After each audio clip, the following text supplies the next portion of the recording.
In the case of Threlkeld versus Threlkeld pertaining to 1-year-old Liliana, Mr. Threlkeld, you are Liliana's father. Ms. Threlkeld, it seems like you became instantly emotional. Is that relief or is that Yes, Your Honor, it's joy? relief. Or I both? mean, it's all together. I'm happy because I know she's his, so I would like to work on everything. Well, ma'am, there's a reason why, because since the day it's happened, since February 2011 to be exact, when I found out, there has not been a day that's gone by. I haven't let her not relive the mistakes she made. So you slept with the photographer. Yes, Your Honor, I did. What else did you find out? There was a friend of mine that we've been friends with for a couple years, and when I went to AT, I think it's either annual training or drill, she was watching TV next to this one guy, and she started falling asleep, and next thing you know, he rolled over on her, and she thought it was Your me. Honor, when he... No. And had sex with him. Mistaken identity. I guess. He's about this tall and ugly. It comes down to the point where I did make a mistake, yes. But you said a few indiscretions. That's not one mistake. He's controlling, he's verbally abusive, emotional. He treats my daughter differently than the other two. She's a daddy's girl. We get there, you know, they call everybody's names up, everybody's clapping and cheering. They come to my name and it's just dead quiet. No one's there. So as everybody's getting ready to go home, I'm sitting there with my bags, and I didn't even have a phone yet, so I couldn't even call it. So I'm sitting there under a street light with my army bag on one side and a suitcase on the other. No, I was waiting in the car 30 minutes. Your Honor, he never showed up. Wait. You waited in the car, so when they called his name, he says no one was there to clap or cheer. Did you hear them call his name? We weren't at the airport.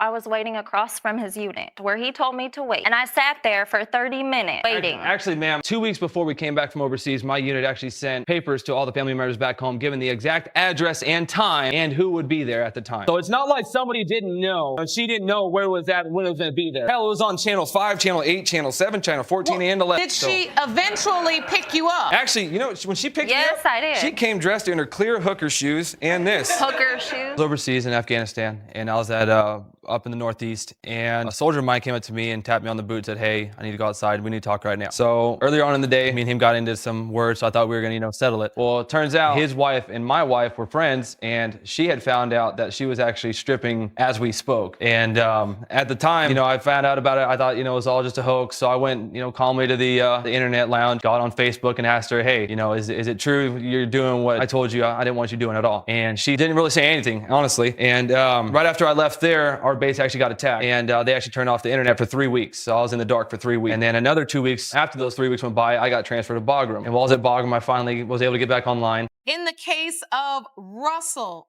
versus Shepard, when it comes to 10-month-old Armani, Mr. Shepard, you are the father. You were asked, did you ever have sexual intercourse with your male best friend? No. You answered, no. The lie detector determined you were telling the truth. There it is. In your face. Okay, just You were one. asked, have you ever had sexual intercourse with any other man during your relationship with Mr. Shepard? You answered, No. no. The lie detector determined that was a lie. No, that wasn't. I got pregnant. Did he show support? He didn't do nothing. One day we at the hospital. I'm at my doctor's appointment. The doctor showing us the ultrasound, telling me that it's a little girl. He gonna tell me that ain't my baby. Call your husband and tell your husband y'all just had a little girl. Where's your husband? I could have sworn he supposed to be my husband. Her best friend or somebody. Oh, you meant the best friend. No, I ain't meet him. He don't want to see me. After that, we go back home. It's constantly, that's not my baby, that's not my baby. I go into labor. After I have my baby, he say, that's not my baby. The guy called the phone. My and best so friend, he called the phone talking about, she don't want to. She having sex with me. She don't want to. She having sex with me. That's a And lie. so wait a minute now. That's a lie. Well, so you're there when he answers your phone, Yeah. obviously. She I told him to answer the phone. If I was cheating, would I tell him to answer the phone? But I why would would the answer my guy own tell me phone. stuff like that? Because you know good. Man, You I'm got no some good. men. So he telling me stuff Let's like get that. some order. Hold on. I'm trying to get to this. So you say he did that because he felt like Mr. Shepard wasn't treating you right. Yes. I told my best friend, I cut it off. I can't do this because I'm trying to better my relationship with my baby daddy. That's a lot of nerve considering the alternative is somebody that don't want nothing to do with you or your child. I'm sorry. That's a lot of nerve. You just showed me where your priorities were right there. Because I held out hope that you weren't just acting a fool because you so mad at him because he cheated on you that you would cheat your child out of a father. But that cheering you did, what you cheering? I'm a single mother with nobody that loves me or my child. What you cheering for? I'm not. No, you were. He is over here breaking down because he loves this child so much. I sit here day after day after day with women hoping a man would drive 16 miles to see their baby, much less 160 miles each way.